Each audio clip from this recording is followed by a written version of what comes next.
Toi aussi tu veux gagner 1000 € par mois en restant assis sur ton canapé. Toi aussi t'en as marre d'être une grosse merde et tu veux enfin te lancer dans tes propres projets, dans tes propres ambitions et devenir acteur de ta propre vie. Aujourd'hui je vais te présenter la méthode des plus grands économistes américains pour enfin devenir acteur de ta propre vie et de tes propres projets. Et tout ce dont tu as besoin pour démarrer, c'est d'un compte en banque. Et ouais, c'est une vraie proposition politique. Et pourquoi pas en fait? L'idée elle est très simple. Fournir à tout le monde un revenu de manière inconditionnelle. Tous les adultes recevraient une allocation fixe chaque mois. Ça s'appelle l'allocation universelle ou revenu de base ou salaire universel ou revenu de salaire de base universel ou allocation universelle de base universelle.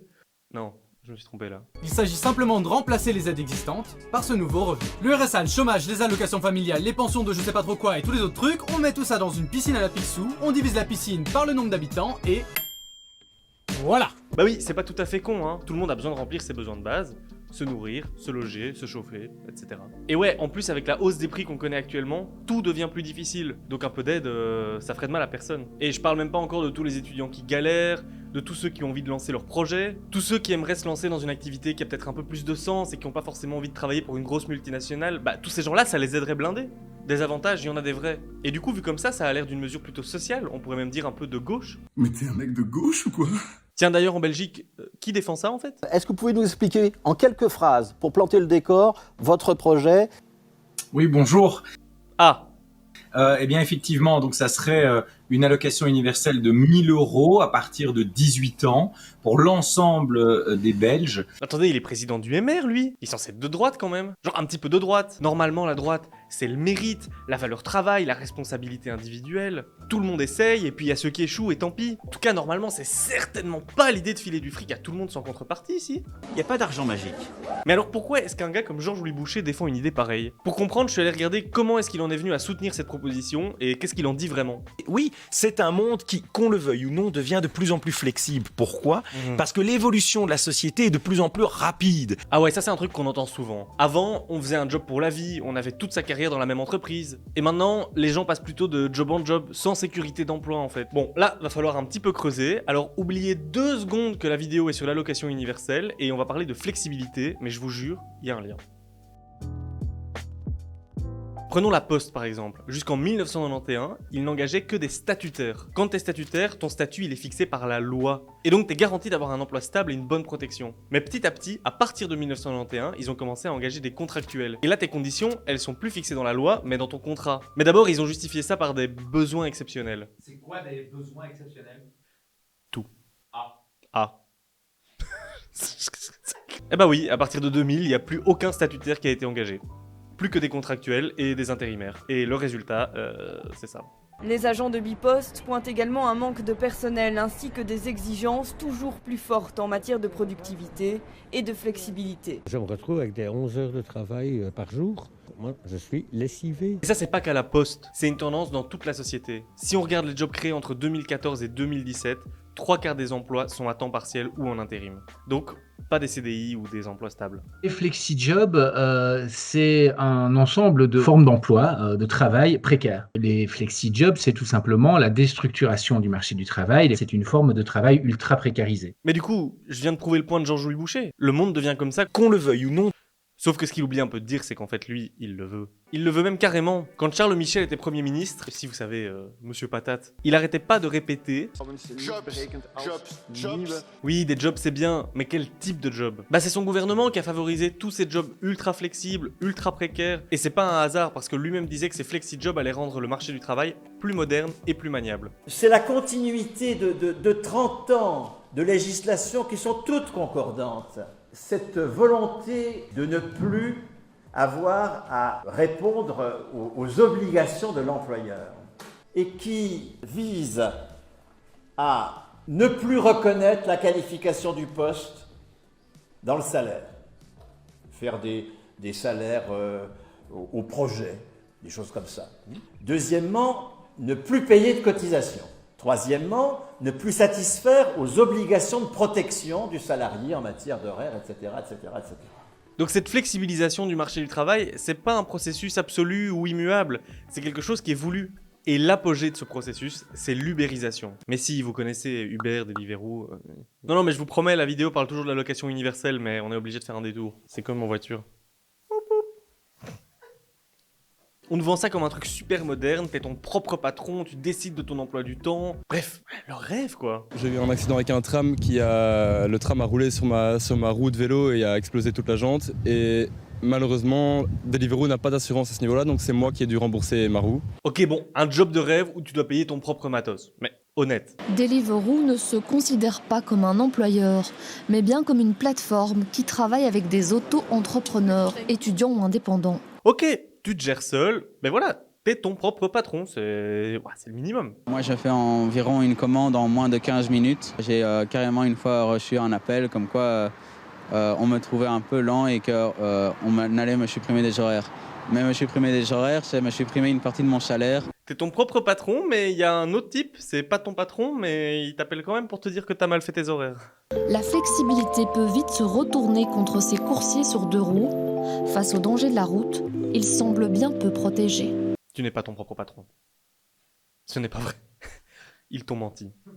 Bon, mais quel foutu rapport avec l'allocation universelle alors? En fait, il suffit d'écouter Georges-Louis Boucher, parce que lui-même, il explique ce rapport. Et donc, si la société évolue de plus en plus rapidement, vous devez offrir une sécurité complémentaire, qui est l'idée de dire, eh bien, quels que soient les chocs, j'ai quand même ce minimum. Ah bah voilà. Mais c'est quoi les chocs? Les chocs, c'est de se faire virer, c'est de devoir trouver un autre flexi-job, c'est d'avoir un accident, c'est de devoir racheter son vélo. Et si le marché de l'emploi est en train de se diriger vers ce monde ultra flexible où tout le monde cumulerait 1, 2, 3 petits boulots, ferait un mi-temps par-ci, ferait un mi-temps par-là, et pour supporter ces aléas, l'allocation universelle, elle fait office de filet de sauvetage. Un dernier rempart qui rend toutes ces incertitudes un tout petit peu plus supportables. Autrement dit, si t'as une base de 1000 balles, tu vas être beaucoup plus enclin à accepter n'importe quel autre petit job pour compléter cette allocation. Cette entreprise d'en finir avec l'emploi met dans une telle incertitude les personnes qu'il faut absolument compenser l'incertitude liée au recul du droit du travail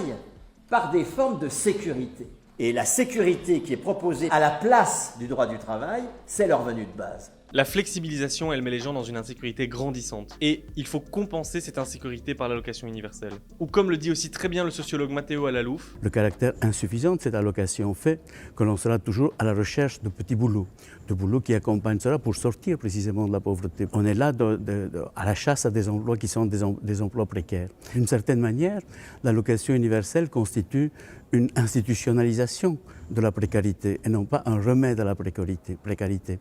Avec l'allocation universelle, j'ai l'impression qu'on déplace un peu le problème. Au lieu de trouver ça scandaleux que les grandes entreprises ne donnent que des jobs de merde, ou engagent seulement des auto-entrepreneurs, et de revendiquer un retour à de meilleurs emplois, eh ben on trouve plutôt des façons de rendre durable ce genre d'emplois qui sont super précaires. Et bien sûr qu'on ne parle pas d'une allocation suffisante pour vivre, il faut pas rêver. Et c'est fait exprès, hein, le but c'est justement que tu complètes au moins avec des petits jobs. Et c'est potentiellement aussi un risque pour le salaire minimum. Parce qu'aujourd'hui, si t'as le chômage, tu vas pas accepter un job qui donne moins, puisque le job remplace ton chômage. Et ça oblige les employeurs à garantir un certain niveau de salaire. Mais imagine maintenant que tu reçois 1000 € par mois et que tu peux cumuler ça avec d'autres jobs. Bah on peut te filer beaucoup moins. Ce sera toujours mieux que le montant de base de l'alloc. Et ça c'est quand même un très très beau cadeau pour les entreprises. Parce qu'elles payent seulement une partie du salaire et l'État prend le reste en charge.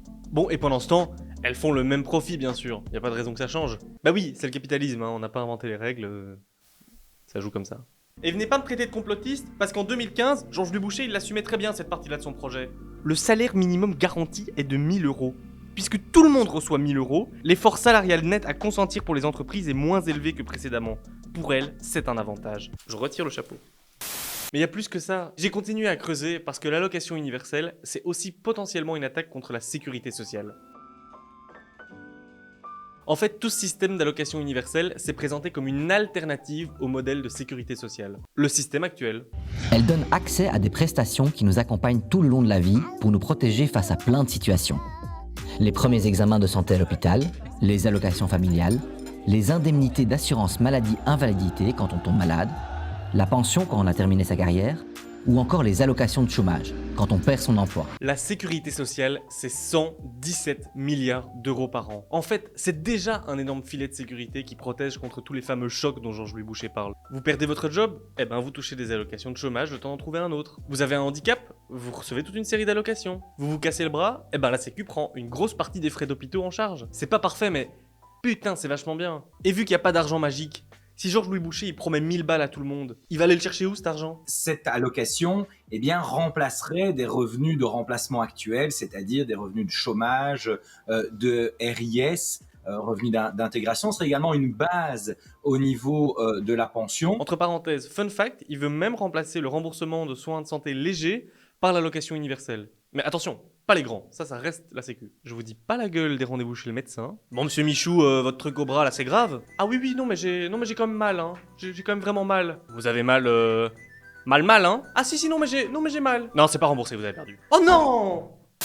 Bon, on rigole, mais c'est moyen drôle toute cette affaire. Parce qu'aujourd'hui, tous les gens qui reçoivent plus de 1000 € d'allocation, quid? La plupart des allocations de chômage ou de CPS, elles sont au-dessus, hein. J'ai un peu regardé et on peut prendre l'exemple d'une maman seule avec ses enfants. Bah aujourd'hui, elle peut recevoir plus ou moins 1500 € de revenus d'intégration sociale. Dans le système de Georges-Louis Boucher, elle ne toucherait plus que 1000 € alors? Parce que je veux vraiment être clair, la sécu c'est du lourd. Elle a été gagnée par tous les travailleurs et les travailleuses après la Seconde Guerre mondiale. C'est elle qui permet d'assurer nos pensions, nos soins de santé, notre allocation de chômage. C'est une immense conquête sociale d'après-guerre qui arrivait avec la philosophie suivante. On va mettre toutes et tous une partie de notre salaire en commun et on va en faire un filet de sécurité géant. Et ça sous la direction partielle des syndicats. Si on donne juste 1000 € à tout le monde, on perd complètement cet aspect collectif et on laisse de nouveau tout le monde se débrouiller tout seul. On irait un peu plus vers le système américain en fait, où certes les salaires sont en moyenne plus élevés, mais où la sécurité sociale est quasi inexistante. Vous voyez ce fabuleux pays où les gens s'endettent à vie quand ils ont besoin d'aller à l'hôpital?